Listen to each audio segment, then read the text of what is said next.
Be quite clear, sir. I want to quote from John Armstrong in the Herald this morning, sir, that great resident, although he hasn't got his citizenship yet, sir. He said, "The government has made the right decision for the film industry and for the wider community." So why aren't we happy, sir? Well, we should be happy. You know why, sir? Because there's thousands of jobs just being created by none other than John Key and Warner Brothers sitting down and seeing if they couldn't work through the issues, sir. Promotion of this country around the world with the help of people who know what they're talking about when they make movies, i.e. Warner Brothers, sir. That's a great thing, sir. And here's another thing that we should be happy about. At least $700 million for our economy. Now, that's not a maximum, sir. That's a minimum. So a minimum of $700 million going into our economy, and who sneezes at it? Who sneezes at it? The Greens and Labour. Sir, I just want to say... Oh, that's right. Well, here, that was from the member from up north somewhere, and he says, basically what he's saying is you workers don't count. He's saying that what the union movement and the Labour Party did in the last couple of days is they went and scabbed on their own members. They went and scabbed on the workers in this country, and all the ex-union officials is that a point of order? Know what I'm talking about. Point of order, Honourable David Cummins. Mr Speaker, I take offence at the use of the word scab in relation to the Labour Party, because we may be many things, but certainly not that. I'm just reflecting on that word. I'm uncomfortable with it, so I'll ask the member to desist from using it. Oh, well, sir, I'm not allowed to say that. Sorry, please, sir. Mr Speaker, I am going to ask you to be a little stronger on that, sir. That is a word that has been ruled out and people have apologised for in the past.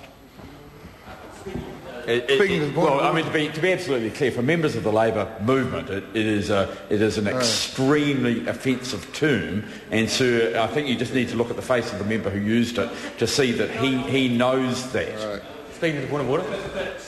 Speaking to the board, or Chris Tremaine. Throughout yesterday, Mr Speaker, the opposition party, and particularly Mr Ian Lees-Galloway and the member across the House, have used the term bent over, which is exceptionally offensive, and particularly given that this party claims to look after women and gay rights. And I've got to tell you, it is particularly offensive, and that's been kept in... And I happened to be in that chair at that time, and I asked the member to desist from using that term in much the same way as the member has there. Look, it has been and is. This is a robust debate, as one would expect. And I've just simply said to the member, don't use the word again, and I'm going to stand by that. I understand what the members have done, but this is a robust debate, and I've asked that the word not be included from this point on.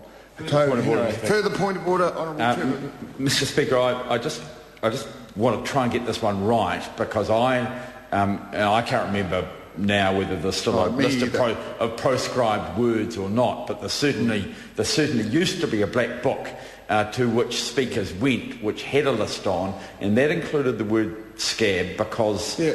And Mr Speaker, I mean, the problem that I have is that speakers, having previously repeatedly ruled it out, it now appears like you're saying that it's not something to be withdrawn and apologised for, when previous speakers have ruled in the opposite direction. Now, the member will know I've been here for some time as well, and I've got quite a good memory, and I've been just trying to recall any circumstances surrounding this word. I agree that it is an inappropriate word to use in this House, and have members look at Speaker's ruling 55-7, I think it is. It says whether a word or a phrase will bring disorder to the House. And I have simply ruled it out. And from this point on, it's not a word that's going to take place in this debate. And I will stand by that. Okay? Speaker.